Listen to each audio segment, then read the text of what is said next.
नमः। ॐ ह्रीं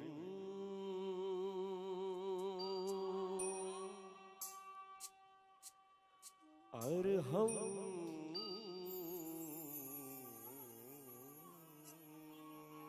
नमः। ॐ ह्रीं अर्हं श्री आदिनाथ नमः।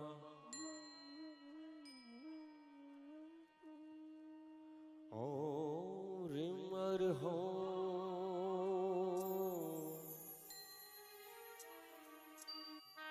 श्री ऋषभस्वामिने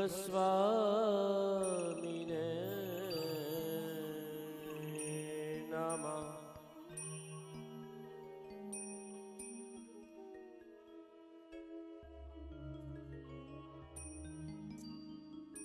प्रहौतिवन्दु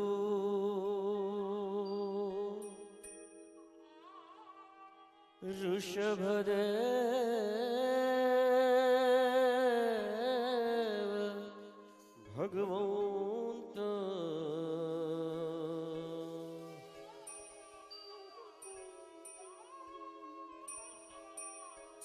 बैठा सोहे समवसरण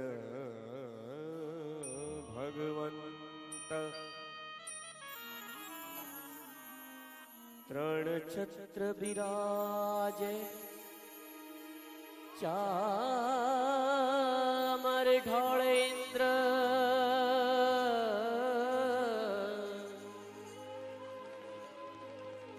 जिनना गुण गावे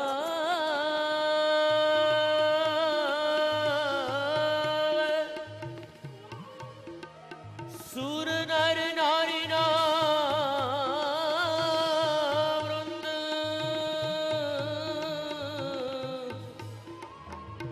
जिनना गुण गावे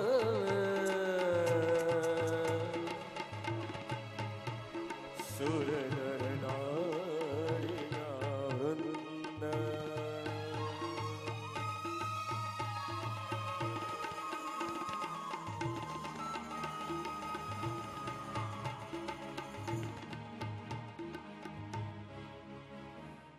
ऋषभ जिनंद दया ऋषभ जिनंद दया ऋषभ जिनंद दया ऋषभ जिनंद दया ऋषभ जिनंद दया वाला ऋषभ जिनंद दया ऋषभ जिनंद दया वाला ऋषभ जिनंद दया।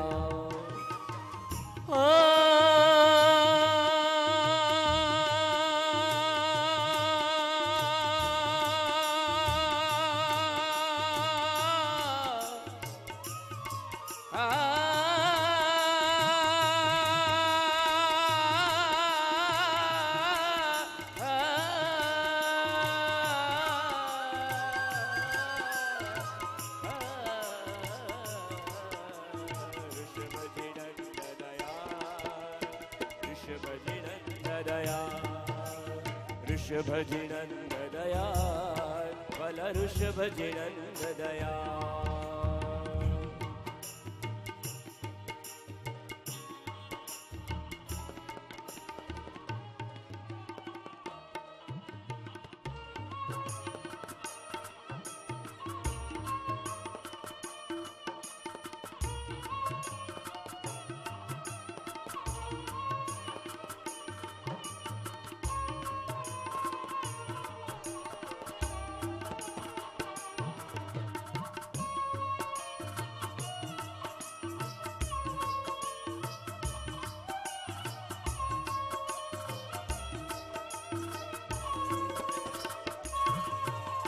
दर्शनं देवदेवस्य दर्शनं पापनाशनं दर्शनं स्वर्गसोपानं दर्शनं मोक्षसाधनं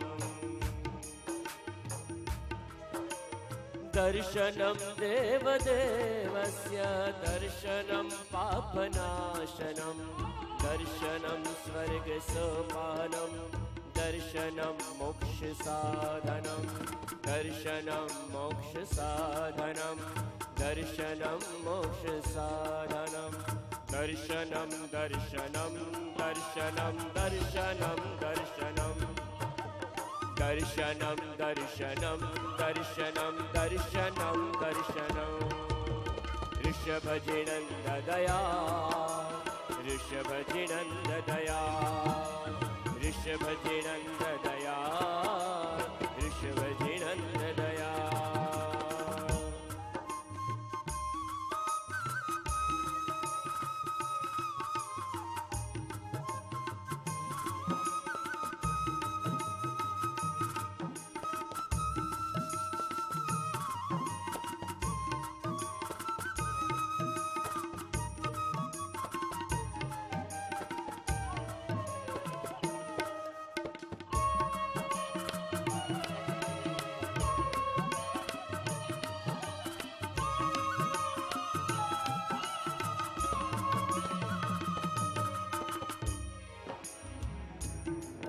पुण्यशाली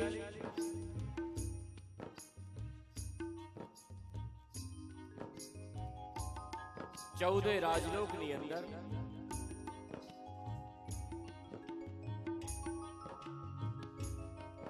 અનેક જીવરાશિ ની અંદર પરિભ્રમણ કરતા કરતા કરતા અનંત કાલે મનુષ્ય જન્મ પ્રાપ્ત થાય. મનુષ્ય દુર્લભ એવો જન્મ તો પ્રાપ્ત થાય, પરંતુ એથી અતિ દુર્લભ એવું અરિહંતનું શરણું, જીનેશ્વર પ્રભુનું શરણું, ત્રણ લોકના નાથ દેવાધિદેવ વિતરાગ પ્રભુનું શરણું. અને એ શરણની અંદર આજે આપણને આવવાનું સૌભાગ્ય પ્રાપ્ત થયું છે. 6.5 અબજના વિશ્વની અંદર માત્ર 70 કે 75 લાખ પ્રભુના શાસનની અંદર વર્તમાને વિદ્યમાન છે. એ 70-75 લાખની અંદર પણ પ્રભુના શાસનની અંદર કોક તેરાપંથથી વિચરી રહ્યું છે, કોક દિગંબરથી વિચરી રહ્યું છે, કોક શ્વેતાંબરથી વિચરી રહ્યું છે, તો કોઈ સ્થાનકથી વિચરી રહ્યું છે. પરંતુ પ્રભુના માર્ગની અંદર પ્રભુની સ્તવના, પ્રભુની આરાધના, પ્રભુની ઉપાસના એ 75 માંથી કેટલા લોકો કરી રહ્યા છે? નિત્ય સવારે ઉઠીએ, દિનચર્યા કરીએ, અર્થ અને કામના વ્યવહાર કરીએ, રાત્રે સૂઈ જઈએ. આ ઘટમાળની અંદર ક્યાંય ક્યાંય કોઈક આપણને એક ક્ષણ માટે પણ એક કલ્પનાથી વિચાર કરીએ, હે ભગવાન, મને તું મળી ગયો. પુણ્યશાળી ક્યાંય ક્યાંય કોઈક એવો આપણને વિચારવાનો સમય, ક્યાંય કોઈ અવકાશ પ્રાપ્ત થાય ખરો?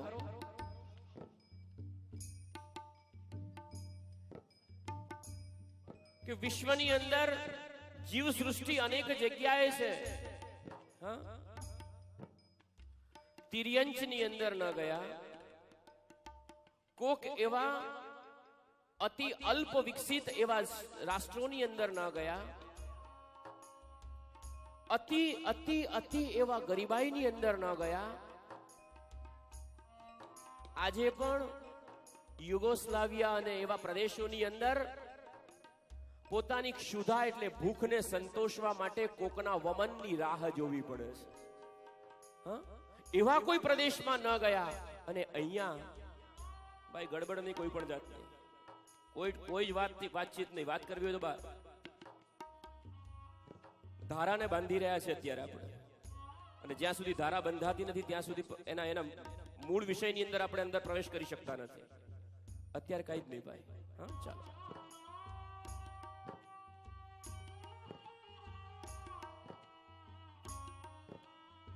પુણ્યશાળી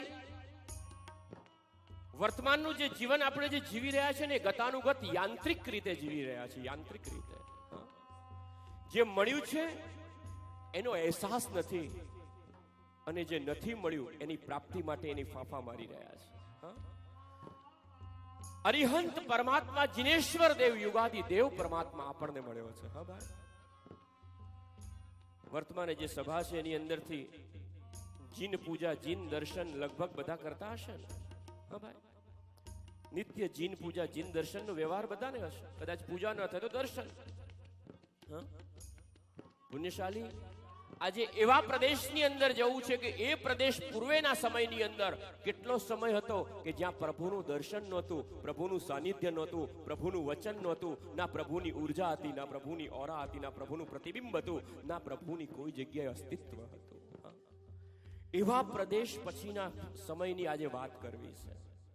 એવા સમયની અંદર પણ વિનોદભાઈ કેટલો સમય, 18 કોડાકોડી સાગરોપમના એ અંધકાર પછી જે ઉદય થયો છે ને એ સમયની આજે વાત કરવા માટે જઈ રહ્યા છે. ઋષભની શોભા હું શી કહું. નિમિત્ત મળ્યું છે આપણને ભાગ્યશાળીના વર્ષિતપનું. બરાબર છે, વર્ષિતપ નિમિત્તે છે ને. એ વર્ષિતપ નિમિત્તે આજે પરમાત્મા ઋષભની આખા જીવનની ગાથાને આજે સ્મરણ કરવી છે. એ પ્રભુના જીવનને આજે માણવું છે. અનંત તીર્થંકરો થયા, અનંત થશે, પરંતુ જે અવસર પેઢીની અંદર, હુંડા અવસર પેઢીની અંદર આપણું અસ્તિત્વ છે, એ અવસર પેઢીના પ્રથમ યુગાદિદેવ, પ્રથમ તીર્થંકર એ કોણ હતા? જો પ્રભુ ઋષભ ન થયા હોત ને તો આપણી શું દશા થાત ને એ કલ્પના કરવી ને એ પણ એક વિષય બની જાય છે. પરમાત્માના એક એક આપણા જીવનની અંદર જે પદાર્પણ છે ને, સવારે ઉઠીએ રાત્રે સૂતા સુધી એક ચર્યાની અંદર પરમાત્માને ધન્યવાદ કહેવાનું મન. સવારે ઉઠીને સ્નાન કરીએ ને, પ્રભુ ઋષભે બતાવેલું એ સ્નાન વિધિ છે. વસ્ત્ર પહેરીએ વિનોદભાઈ, એ પરમાત્મા ઋષભની દેન છે. કેશ સજ્જા કરીએ ને, માથું ઓળીએ, પ્રભુ ઋષભની દેન છે. બહેનો શ્રૃંગાર કરે ને, આ પ્રભુ ઋષભની દેન છે. એક એક પળે પળ, એક ક્ષણે ક્ષણ, એક પ્રવૃત્તિ, એક કાર્યની અંદર પ્રભુ ઋષભને યાદ કર્યા વગર ન રહી શકીએ. હા,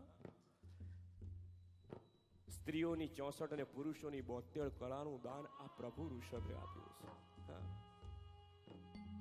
ઉનાળાના દિવસો છે, ગ્રીષ્મ ઋતુનો તાપ ઉપર તપી રહ્યો છે, ગળું સુકાયા કરે ને પાણીની પ્યાસ બુઝાવવા માટે પાણી મોઢે માંડીએ ને, આમ પ્યાલો જ્યાં મોઢે લઈ જઈએ ને ત્યાં ઋષભ યાદ આવે કે હે નાથ, આ પાણી કેવી રીતે પીવું ને એ તે શીખવાડ્યું હતું.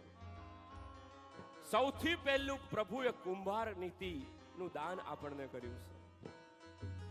કેવી રીતે આહારનું આરોગ્ય, આહાર કેવી રીતે વાપરવો, પાણી કેવી રીતે વાપરવું, એના વાસણ એ પ્રભુ ઋષભે આપ્યા. એને માટીમાંથી બનાવ્યા પછી આપણે કાંસાના થયા, કાંસામાંથી ચાંદીના, સોનાના, સ્ટીલના, પિત્તળના, ગમે તે વાસણ, પરંતુ એ વાસણનો આકાર આ પ્રભુ ઋષભે આપ્યો છે. પરમાત્મા જીવનની અંદર એક ક્ષણે, એક પળે જીન શાસનમાં જન્મ્યા છે, જીન પ્રભુનું શાસન પ્રાપ્ત થયું છે. અરિહંત પરમાત્મા, જગતનું પરમોત્કૃષ્ટ તત્વ, જગતનું સર્વોત્કૃષ્ટ વ્યક્તિત્વ, એ બેનો આજે આપણને બંનેનું સાનિધ્ય મળ્યું છે.